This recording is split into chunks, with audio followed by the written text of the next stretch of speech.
Kegiatan gerai vaksin TNI Polri SMPN 2 Pamengpeuk Kecamatan Pamengpeuk Kabupaten Bandung berlangsung teratur dan lancar. Koordinator vaksin SMPN 2 Pamengpeuk Elis Martini SPD menjelaskan, kegiatan vaksin para siswa sebanyak 850 vaksin. Dan dalam rangka mempercepat terselenggaranya kegiatan pembelajaran tatap muka terbatas, juga menghimbau kepada para siswa untuk tetap menjaga protokol kesehatan. Sasarannya sudah ditujukan kepada seluruh siswa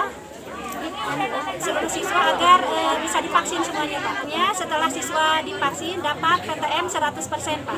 Yang belum melaksanakan vaksin agar secepatnya melaksanakan vaksin. Lalu setelah divaksin agar dapat menjaga kesehatannya karena corona masih ada di sekitar kita. Salah satu cara mencegahnya adalah dengan vaksin.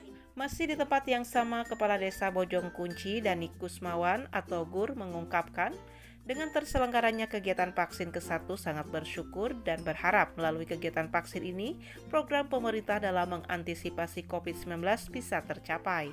Kunci merasa bersyukur karena adanya program vaksin yang pertama ini untuk SMPN di Pamengpeuk sangat bersyukur karena untuk mengantisipasi terpaparnya COVID-19.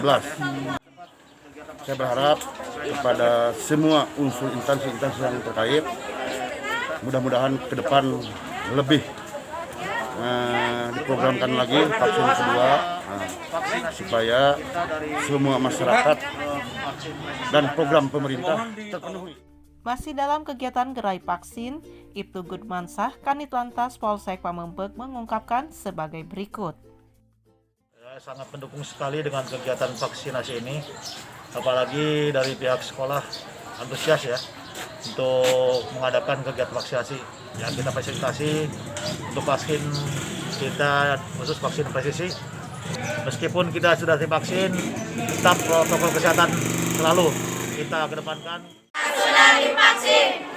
Dari SMPN 2 Pamengpeuk, Kecamatan Pamengpeuk, Kabupaten Bandung, Agus BR Hadas TV mengabarkan.